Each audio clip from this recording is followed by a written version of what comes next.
হাতে তৈরি ব্যাগ, তাও আবার কম খরচে, কার না ভালো লাগে। বাড়িতে পড়ে থাকা ওয়েস্ট কাপড়গুলো দিয়ে তোমরা কিন্তু ঠিক এরকম সুন্দর একটা ব্যাগ কিন্তু বানিয়ে ফেলতে পারো। কেউ দেখলে বুঝতেই পারবে না যে এটা হাতে তৈরি নাকি বাজার থেকে কিনে আনা। তো hi everyone, welcome my channel BMS craft style. তো আজকে আমি তোমাদেরকে দেখাতে চলেছি এই সুন্দর ব্যাগটা আমি ঠিক কিভাবে বানালাম, তাও আবার বাড়িতে পড়ে থাকা পুরনো কাপড়ের টুকরো দিয়ে। তো চলো ভিডিওটা স্কিপ না করে পুরোটা দেখতে থাকো, এবং অনেক ইম্পর্টেন্ট স্টেপস দিয়ে আমি কিন্তু তোমাদেরকে এই সুন্দর ব্যাগটা কিন্তু বানাতে শিখিয়ে দেব। একবার দেখলেই কিন্তু তোমরা কিন্তু শিখে যাবে। তো দেখো, সবার আগে আমি যেটা করেছি যে 4 ভাঁজে এখানে একটা কাপড় নিয়ে নিয়েছি। তোমাদের বাড়িতে পড়ে থাকা যে কোনো কাপড়ের টুকরো তোমরা এখানে নিতে পারো। তো দেখো, সবার আগে তোমাদেরকে যেটা করতে হবে, এই কাপড়ের চারদিকে কিন্তু তোমরা একটা সেলাই দিয়ে দিও।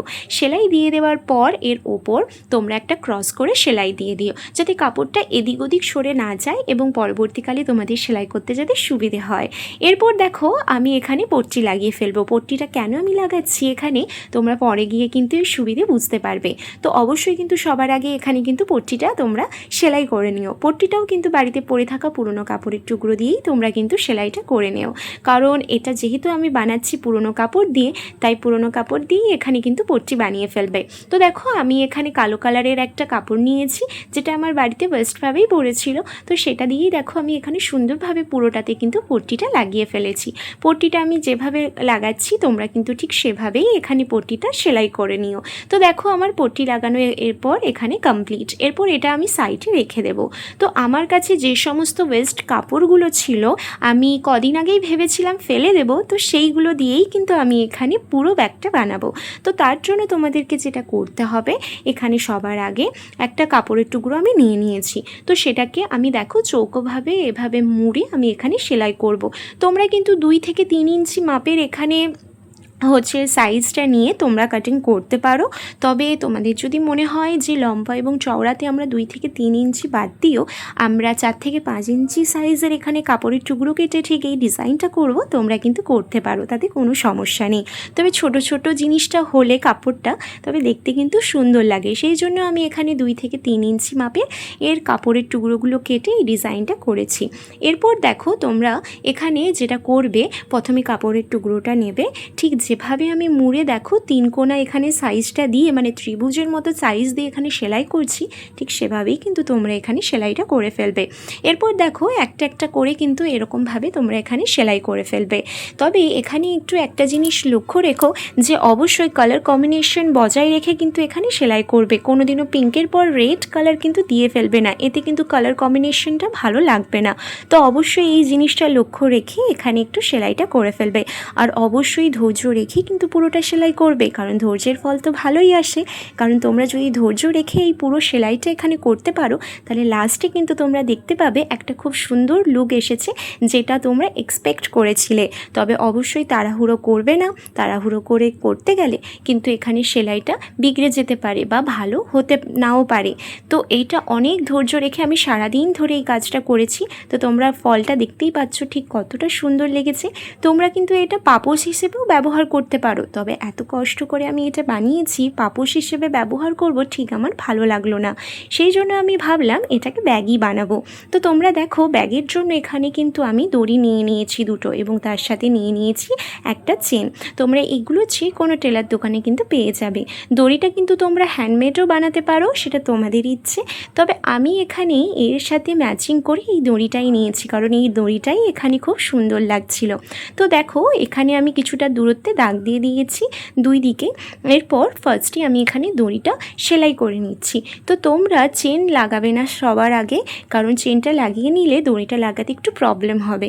সেই জন্য চেষ্টা করো সবার আগে দড়িটা ভালো করে সেলাই করে নিতে। সেলাইটা যেন খুব মজবুতভাবে হয়, একটা সেলাই করবে না, ওর ওপর দিয়ে 2-3টে ভাবে সেলাই করে ফেলবে, যাতে ওটা মজবুতভাবে ওই দড়িটা বসে যায় এবং দড়িটা পরবর্তীকালে ছিঁড়ে না যায়। তো দেখো, একদিকে কিন্তু আমার দড়ি লাগানো কমপ্লিট, এরপর কিন্তু আরেক দিকেও তোমরা দড়িটা লাগিয়ে নেবে। তো 2 দিকেই আমার এখানে দেখতে পাচ্ছ দড়িটা লাগানো কিন্তু আমার কমপ্লিট। এরপর আমি চেনটা এখানে সেলাই করব। তো চেনটা সেলাই করার আগে তোমার কি করবে, চেনটা ভালো করে খুলে নেবে। পুরোটা তো খোলা যাবে না এই চেনটা, তো খোলার কোনো প্রয়োজনও নেই, একদিকটা খুলে নিলেই হবে। তো খুলে নেওয়ার পর তোমরা কি করবে, দেখো আমি এখানে যেহেতু চারদিকে পট্টি লাগিয়েছিলাম তাই কাপড়টা আমার মুড়ে বা অন্য রকমভাবে এখানে আমার সেলাই করার কোনো প্রয়োজনই নেই। আমি শুধুমাত্র এই যে চেনের সাইডে একটু কাপড় আছে তার উপর ওই ব্যাগের ওই কাপড়টা আমি ঠিক ওভাবে রেখে এর ওপর দিয়ে একটা সেলাই দিয়ে দিয়েছি। এভাবে করলে দেখবে খুব সুন্দর করেই কিন্তু চেনটা লাগানো হয়ে গেছে। তো এক পাশটা আমি এভাবে পুরোটা কিন্তু সেলাই করে নেব।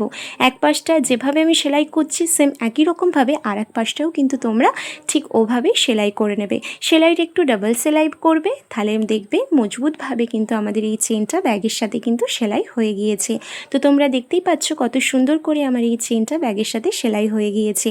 তাহলে এরকমভাবে তোমরা করলে তোমরাও কিন্তু খুব সুন্দর করে চেন ব্যাগের সাথে সেলাই করে ফেলতে পারবে এবং লুকটা কিন্তু খুব ভালো আসবে। তোমরা চাইলে এখানে চেন স্কিপও করে যেতে পারো, নাও লাগাতে পারো, কোনো সমস্যা নেই, এটা কিন্তু অপশনাল, তোমাদের ইচ্ছে।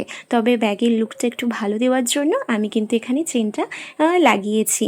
ঠিক আছে, তো দেখো আমার এক পাশটা কিন্তু চেন লাগানো কমপ্লিট, আর এক পাশটাও একই রকমভাবে তোমরা চেনটা লাগিয়ে নেবে। তো দেখো আমার দুই দিকেই কিন্তু চেন লাগানো একদম কমপ্লিট।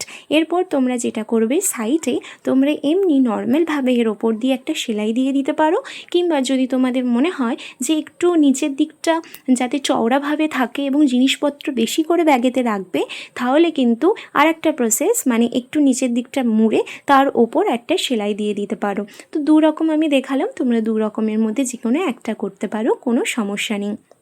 তবে আমি শেষেরটা করলাম কারণ নিচের দিকটা একটু চওড়া থাকলে ব্যাগটার ভেতর একটু জিনিসপত্র বেশি রাখা যাবে।